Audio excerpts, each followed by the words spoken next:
नमस्कार साथियों, स्वागत है आपका study by DR YouTube channel पर। और इम्पोर्टेंट प्रश्नों की जो एक सीरीज चालू की थी हमने, आज उसमें हम बहुत ही महत्वपूर्ण प्रश्न लेके आए हैं। तो साथियों, हमने थोड़ा सा इसमें चेंज किया है। और चेंज क्या किया है कि देखिए, इसके अंतर्गत जो हम अब टॉपिक बाय टॉपिक चलेंगे। और इसके अलावा ये है कि इसमें जो भारतीय संविधान है उसके हम विकास से, आज जो पहला टॉपिक है भारतीय संविधान का विकास किस प्रकार से हुआ है और किस प्रकार से संविधान बनने की प्रक्रिया शुरू हुई है। तो आज हम पहला चैप्टर है भारतीय संविधान का विकास। तो शुरुआत करते हैं आज के पहले प्रश्न से। रेगुलेटिंग एक्ट 1773 में किए गए प्रावधानों में से कौन सा कथन असत्य है? तो देखिए साथियों, यहाँ पे पूछा असत्य कथन। प्रश्न को हमें अच्छे से पढ़ना है, आधा हल तो वहीं पे हो जाता है। इसमें देखिए, पहला, इस अधिनियम द्वारा ब्रिटिश क्राउन को कोर्ट ऑफ डायरेक्टर के माध्यम से कंपनी पर नियंत्रण और सशक्त हो गया। तो देखिए बिल्कुल सही है ये। फिर इसके अलावा देखिए, ये क्या है? असत्य पूछा है, तो ये तो सही है। फिर अगला देखिए, दूसरा, इस अधिनियम में ये व्यवस्था की गई कि कोर्ट ऑफ डायरेक्टर्स अब 4 वर्ष के लिए चुना जाएगा। तो ये भी सही है, ठीक है, ये भी सही है। फिर अगला देखिए, इस अधिनियम के द्वारा बंगाल के गवर्नर को गवर्नर जनरल का पद दिया गया। देखिए, ये जो बने थे वारेन हेस्टिंग थे, तो ये भी बिल्कुल सही है। तो इसमें ऑप्शन हो जाएगा साथियों डी, यानी इनमें से कोई भी असत्य नहीं है, सभी सत्य कथन है। अगला देखिए, अगला प्रश्न है, निम्नलिखित में से किस अधिनियम द्वारा कार्यपालिका एवं न्यायपालिका के बीच में शक्ति पृथक्करण की दिशा में बड़ा कदम उठाया गया? तो देखिए साथियों, इसके अंतर्गत 4 ऑप्शन हैं कि पिट्स इंडिया एक्ट, फिर इसके बाद में देखिए 1781 का संशोधनात्मक अधिनियम, फिर देखिए आगे हैं सी ऑप्शन चार्टर अधिनियम 1813, एक रेगुलेटिंग एक्ट 1773।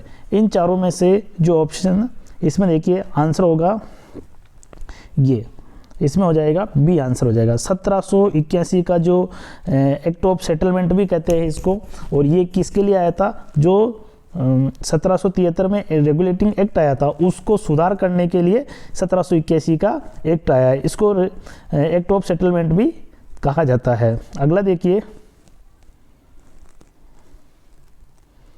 अगला है ब्रिटिश ईस्ट इंडिया कंपनी ने चाय के व्यापारिक एकाधिकार को खो दिया। देखिए, जो ईस्ट इंडिया कंपनी है, तो पहले धीरे धीरे क्या हुआ कि जो ब्रिटिश क्राउन है उन्होंने अपने हाथों में ईस्ट इंडिया कंपनी की बागडोर ले ली और धीरे धीरे उसके अधिकारों को कम कर दिया। लेकिन बाद में चाय और चीनी का जो एकाधिकार ईस्ट इंडिया कंपनी के पास में था वो भी उन्होंने खो दिया।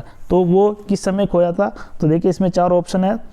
तो पहला है 1793 के चार्टर अधिनियम द्वारा, 1813 के चार्टर अधिनियम द्वारा, 1833 के चार्टर अधिनियम द्वारा, और फिर 1853 के चार्टर अधिनियम द्वारा। तो इसके अंदर साथियों उत्तर हो जाएगा 1813 के चार्टर अधिनियम द्वारा। इसमें उत्तर हो जाएगा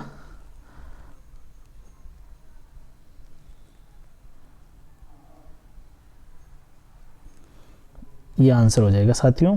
अगला देखिए इसके अंदर क्या है कि साथियों, इसमें 1833 में जो एक्ट आया था, ये सब सारे एक्ट 20-20 साल के अंतर में आए। यहाँ से आप देख लीजिए, एक सीक्वेंस है। 1893 के बाद में 1813 में आया, ये 20 साल बाद में, फिर इसके बाद में इसके 20 साल बाद में 1833 में, फिर इसके बाद में 1853 में। इस प्रकार से एक्ट आते गए। तो इसमें आंसर हो जाएगा 1833 में ईस्ट इंडिया कंपनी ने जो चाय का एकाधिकार है उसको भी खो दिया। अगला देखिए,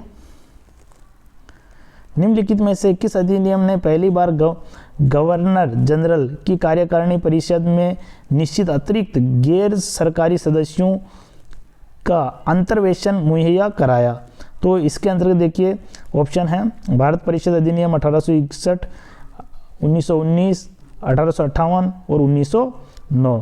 तो इसका जो आंसर है साथियों, इसके अंतर्गत देखिए इसमें आंसर हो जाएगा ए। देखिए जो भारतीय परिषद अधिनियम 1881 है, इसके अंतर्गत इस प्रकार की व्यवस्था करवाई गई। देखिए जो 1733 है उसमें तो जो बंगाल का गवर्नर था उसको गवर्नर जनरल बनाया गया। तो इसमें आंसर हो जाएगा ए, भारतीय परिषद अधिनियम 1861। अगला देखिए, अगले में भारत शासन अधिनियम 1858। देखो जब 1857 की क्रांति हुई थी, ऐसे तो 1853 में एक्ट आया था। कब आया था? 1853 में। जब 1853 में एक्ट आया था तो उसके अंदर बहुत सारी खामियां थी और 1857 में क्रांति हो गई, जो भारत का पहला स्वतंत्रता आंदोलन के नाम से जाना जाता है। 1857 की क्रांति हुई थी। तो उसके तुरंत बाद में ही वापस भारतीयों को संतुष्ट करने के लिए 1858 का एक्ट लाया गया था। कौन सा लाया गया था? 1858 का एक्ट लाया गया था। तो ये कह रहा है कि इसके संबंध में कौन से कथन सही है। ब्रिटिश क्राउन ने ईस्ट इंडिया कंपनी से भारत पर संप्रभुता ग्रहण कर ली। बिल्कुल, ब्रिटिश ईस्ट इंडिया कंपनी का शासन बिल्कुल ख़त्म कर दिया और वहाँ पे ब्रिटिश क्राउन का राज हो गया। फिर दूसरा देखिए, ब्रिटिश संसद ने भारत के शासन के लिए पहला कानून ब्रिटिश क्राउन के प्रत्यक्ष शासन के अधीन अधिनियमित किया है। देखिए साथियों, आज जो प्रश्नों की सीरीज है उनका थोड़ा स्तर ऊपर का है, तो आपको इसको अच्छे से पढ़ना है और आपको इनकी अच्छे से तैयारी करनी है। फिर अगला देखिए, इस अधिनियम देश के प्रशासन में बिना किसी लोकप्रिय सहभागिता वाले निरंकुश साम्राज्यिक नियंत्रण के सिद्धांत से अधिशासित था। तो देखिए इसमें पूछा है कि कौन सा कथन सही है। देखिए नीचे 4 ऑप्शन दिए हैं, तो इसमें से कौन सा कथन सही है। तो अगला देखिए, इसके अंतर्गत क्या हो जाएगा, जो आंसर है इसमें साथियों,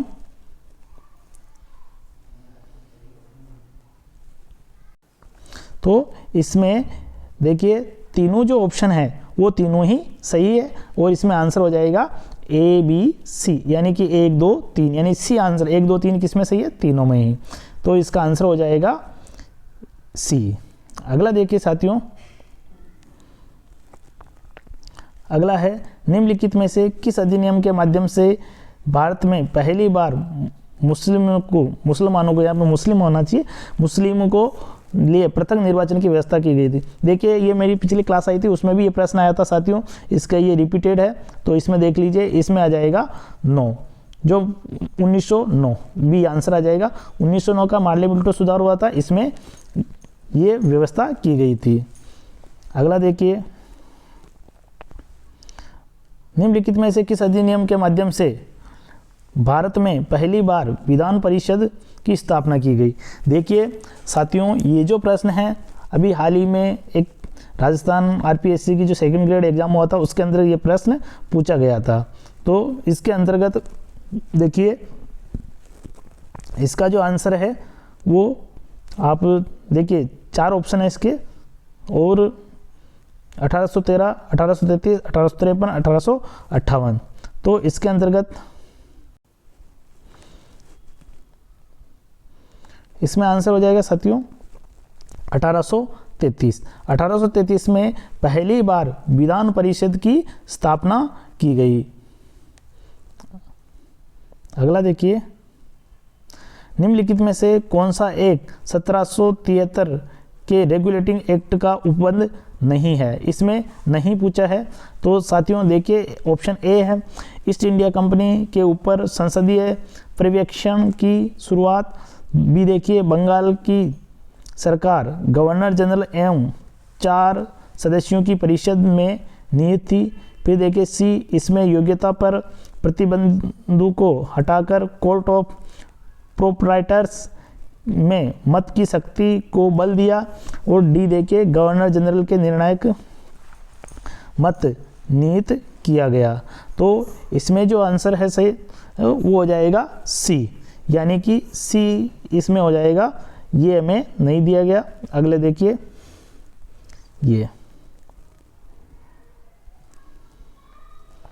निम्नलिखित में से किस अधिनियम के अंतर्गत भारतीय विधान परिषद को बजट पर बहस करने की शक्ति प्राप्त हुई? तो बजट पर बहस करने की जो शक्ति प्राप्त हुई थी वो साथियों इसके अंदर भारत परिषद अधिनियम 1892 में। कब हुई थी? भारत परिषद अधिनियम 1892 में, यानी कि बी आंसर हो जाएगा इसमें। अगला देखिए, निम्नलिखित में से किस अधिनियम द्वारा सरकारी नियुक्तियों के लिए प्रतियोगिता परीक्षा? ये तो बहुत ही इंपॉर्टेंट प्रश्न है साथियों, कई बार ये प्रश्न पूछा गया है, कई बार। और इसके अंतर्गत जो आंसर है वो है, आप देखिए, चार्टर अधिनियम 1853। देखो 1853 जो आया था, और ये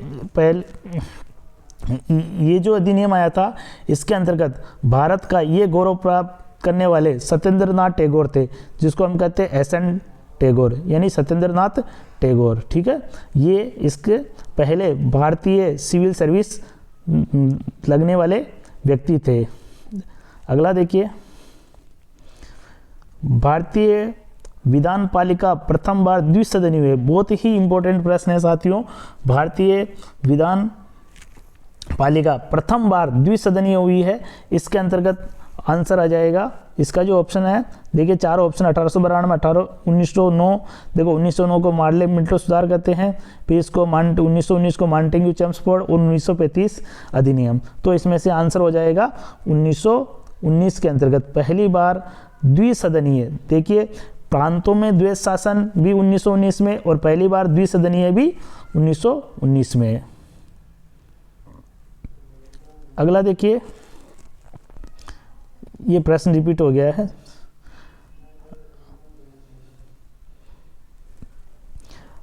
1935 के भारत शासन अधिनियम द्वारा स्थापित संघ में अवशिष्ट शक्तियां प्रदान की गई। देखिए ये जो अवशिष्ट शक्तियां प्रदान की गई है वो की गई है गवर्नर जनरल को। किसे प्रदान की गई है? गवर्नर जनरल को। और उस समय देखिए 3 प्रकार की सूची थी। कौन कौन सी थी? संघ सूची, प्रांत सूची, समवर्ती सूची, और इसके अलावा एक और सूची थी जिसको कहते हैं हम अवशिष्ट शक्तियां। जो अवशिष्ट शक्तियां थी वो किसे प्रदान की गई? गवर्नर जनरल को प्रदान की गई थी। अगला देखिए, मार्ले मिंटो सुधार के संदर्भ में उक्त कथनों पर विचार कीजिए। इस यानी कि 1909 का जो मार्ले मिंटो सुधार है उसमें क्या क्या प्रावधान थे? इसने भारत में सांप्रदायिक प्रतिनिधित्व की शुरुआत की, बिल्कुल। मुस्लिमों को प्रथम निर्वाचन दिया। फिर देखिए इसने विधान परिषद के सदस्यों को बजट संबंधी प्रस्तावों को रूपांतरित करने की अनुमति दी। इसने जमींदारों के अलग प्रतिनिधित्व का प्रावधान किया। तो देखिए ये तीनों ही आंसर इसके सही है। तो इसमें 1 2 3 यानी डी ऑप्शन हो जाएगा।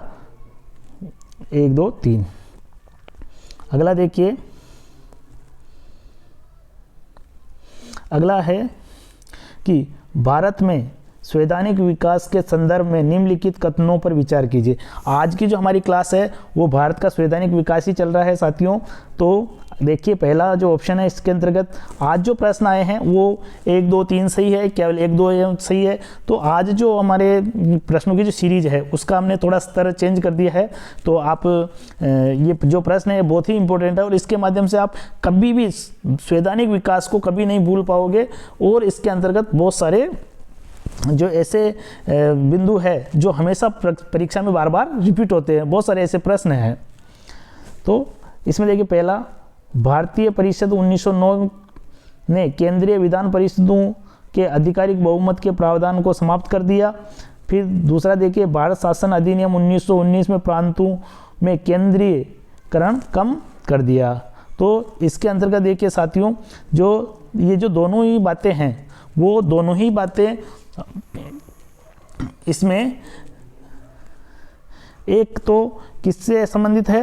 एक तो है 1919 से और एक है 1909 से। इसके अंतर्गत 1909 वाला मार्ले मिंटो सुधार है और 1919 का मॉन्टेग्यू चेम्सफोर्ड सुधार है। तो इसके अंतर्गत जो है वो केवल देखिए कौन सा कथन सही पूछा ना, कौन सा कथन सही है, कौन सा कथन सही है, तो देखो ये कह रहा है कि समाप्त कर दिया गया, तो समाप्त नहीं किया है, यहाँ पे लागू किया। अगला देखिए इसमें केवल है वो सेकंड सही है, तो यानी बी आंसर सही हो जाएगा। अगला देखिए भारत, बहुत ही इंपॉर्टेंट प्रश्न है, भारत सचिव के पद किसके द्वारा बनाया गया, यानी कि कौन सा जो एक्ट आया था उसके द्वारा भारत सचिव का पद बनाया गया। जो भारत सचिव का पद है वो साथियों जब 1857 की क्रांति हुई थी उसके बाद में एक अधिनियम आया था 1858 का, उस अधिनियम के तहत भारत सचिव का पद सृजित किया गया, तो आंसर हो जाएगा सी। अगला देखिए भारत शासन अधिनियम 1919 द्वारा कौन से या कौन सा विषय आरक्षित था या थे। देखिए इसके अंतर्गत कौन से विषय आरक्षित थे या था, इसके अंदर ये जो है सर इसमें साथियों आपको देखना है कि किसमें पूछा है ये आरक्षित विषय। उस समय देखो इन्होंने दो विषय बताए थे, कौन कौन से, एक तो हस्तांतरित और एक आरक्षित। कौन से दो विषय थे, एक तो हस्तांतरित और एक आरक्षित। उसमें से आरक्षित विषय पूछा है सिंचाई, न्याय, वित्त, जेल, पुलिस, तो ये सभी थे, डी आंसर हो जाएगा। अगला देखिए 1919 के भारत सरकार अधिनियम के परिणाम स्वरूप हुई द्वैध शासन प्रणाली। देखिए इस दिन ही ध्यान रखिए 1919 में ये द्वैध शासन प्रणाली किसमें, प्रांतों में हुई थी, न कि केंद्र में। केंद्र में कब हुई थी, 1935 में, और 1935 में प्रांतों वाली को समाप्त कर दिया। तो क्या पूछा इसने, इस प्रणाली के जन्मदाता सर लियोनेल कर्टिस थे। दूसरा ऑप्शन देखिए, दूसरा कथन देखिए, इस प्रणाली के अंतर्गत सभी विषयों को दो भागों में यानी केंद्रीय और प्रांतीय में विभाजित कर दिया गया। तो साथियों देखिए इसके अंतर्गत जो सही कथन पूछा है, क्या पूछा है, सही कथन, तो सही कथन हो जाएगा केवल एक, क्या है, केवल एक हो जाएगा, और जो दो है उस समय इनको दो भागों में विभाजित नहीं किया था।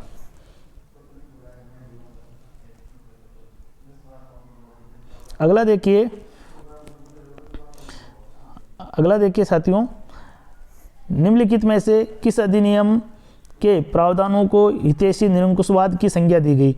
वेरी वेरी इंपॉर्टेंट प्रश्न है साथियों, वेरी वेरी इंपॉर्टेंट प्रश्न है।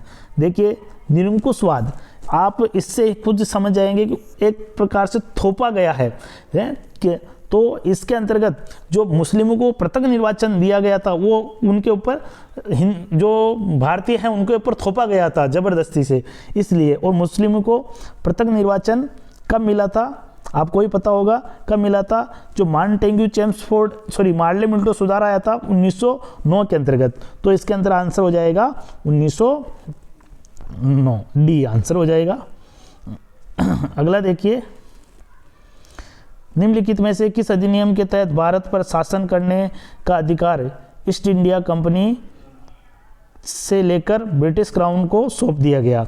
देखिए इसके अंतर्गत आपको ही पता है कब लिया था, आपको पता है कि जब 1857 की क्रांति हुई थी उससे पहले तो ईस्ट इंडिया कंपनी ही शासन चला रही थी, लेकिन उसके बाद में क्या हुआ, जब 1858 का एक्ट आया था उस समय उन्होंने ये काम किया।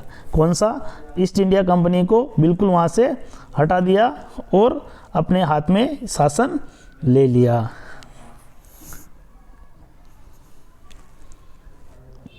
आंसर हो जाएगा डी। अगला देखिए, ये रिपीटेड हो गया है प्रश्न, इसमें भी डी हो जाएगा। अगला देखिए, भारतीयों को वर्ष 1947 में सार्वभौम सत्ता सौंपने की योजना किस नाम से जानी जाती है। देखिए भारतीयों को जो सत्ता सौंपने की जो योजना है वो किस नाम से जानी जाती है साथियों। इसके अंतर्गत आप एक योजना आई थी कब, 1946 के अंतर्गत। कौन सी योजना आई थी? 1946 में। 1946 में माउंटबेटन योजना आई थी। इसी ने ही भारत पाकिस्तान को विभाजन किया और दो अलग अलग संविधान सभाओं का गठन किया। तो किसने किया था? लॉर्ड माउंटबेटन योजना ने। इसी आंसर हो जाएगा।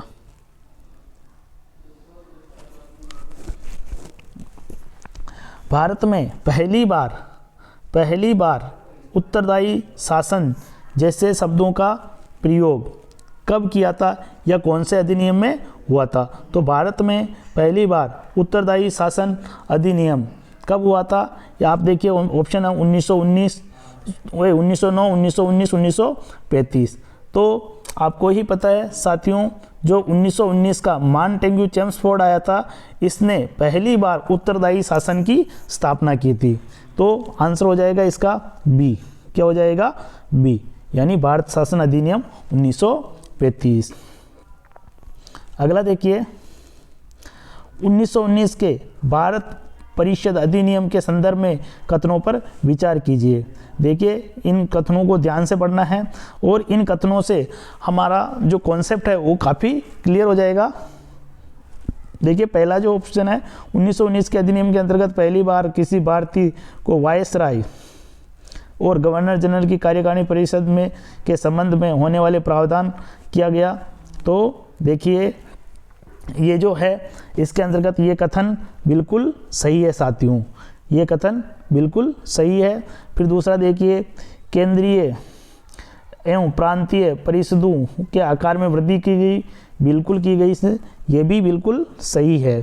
फिर अगला देखिए, तीसरा, पहली बार विधान परिषद में चर्चा के दौरान अनुपूरक प्रश्न पूछने एवं बजट पर संकल्प रखने की प्रक्रिया की शुरुआत की गई, ये भी बिल्कुल सही है और ये भी बिल्कुल सही है। फिर चौथा देखिए, चौथा ऑप्शन पढ़िए, इसने देश में द्वैत शासन, देखना द्वैत शासन पूछा है, द्वैत शासन कब से शुरू हुआ था? 1919 से। तो ये यहाँ पे गलत हो गया, प्रत्येक चुनाव का प्रारंभ किया था, तो ये ऑप्शन गलत हो गया। अब देखिए, अब इसको हम हल किसे करेंगे, हल करने का तरीका भी देख लीजिए। चौथा ऑप्शन गलत है, तो चौथा जिसमें भी है उसको काट दो। इसमें 4 है, बिल्कुल है, इसमें 4 है, इसको भी काट दो, इसमें 4 है, इसको भी काट दो, तो आंसर क्या बचेगा? सी। तो ये आंसर को हल करने का एक बहुत ही शानदार तरीका है। आप जो नहीं आ रहा उसको पहले काटो, तो काटने से सब पता चल जाएगा, ऑटोमेटिकली आपको पता चले। मान लीजिए कुछ भी नहीं आता, लेकिन आपको ये पता है इन तीनों में से, चारों में से 3 तो नहीं आ रहे थे, लेकिन इसका जरूर पता है कि द्वैत शासन 1919 में शुरू हुआ है, लेकिन ऊपर ऑप्शन में 1909 लिखा हुआ है। तो आपको पता है कि चौथा तो गलत है, तो चौथा गलत है, तो ये देखो यहाँ पे भी गलत, ये भी गलत, तो ये से आंसर को हम हल कर सकते हैं। अगला देखिए, निम्नलिखित में से किस अधिनियम में प्रांतों में द्वैत शासन प्रारंभ हुआ था? आ गया ना, प्रांतों में द्वैत शासन। तो प्रांतों में द्वैत शासन ये हुआ था 1919 में, और 1935 में ख़त्म कर दिया, और 1935 में केंद्र में द्वैत शासन लागू कर दिया। किसमें? केंद्र में। अगला प्रश्न देखिए, निम्नलिखित में से किस विधानमंडल ने भारतीय स्वतंत्रता अधिनियम 1947 को पारित किया?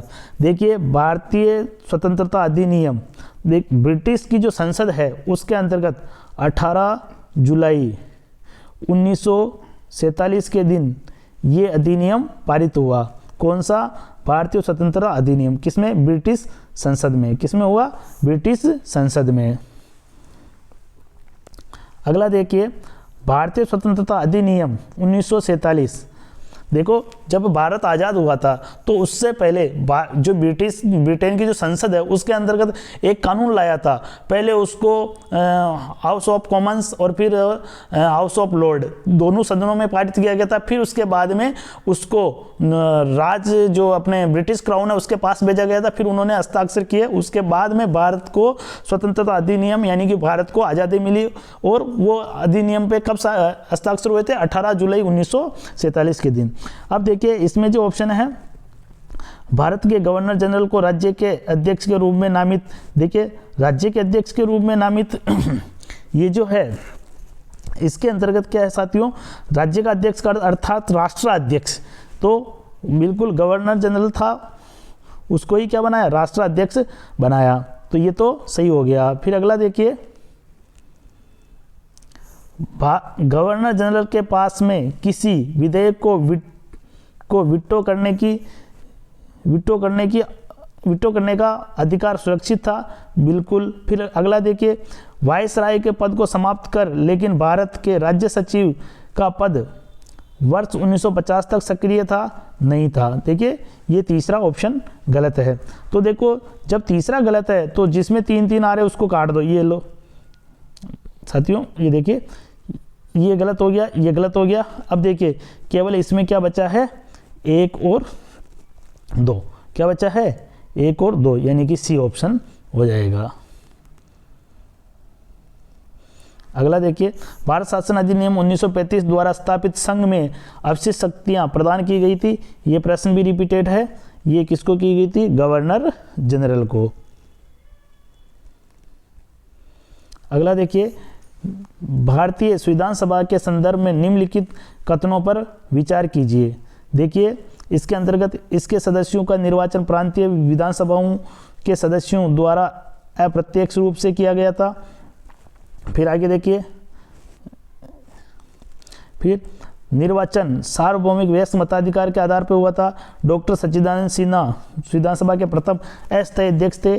तो देखिए दूसरा गलत है, दूसरा इसमें गलत हो जाएगा, क्योंकि ये ना जो सार्वभौमिक व्यस्त मताधिकार नहीं था, उस समय सभी को ही नहीं था, सार्वभौमिक नहीं था। सार्वभौमिक तो बाद में हुआ था।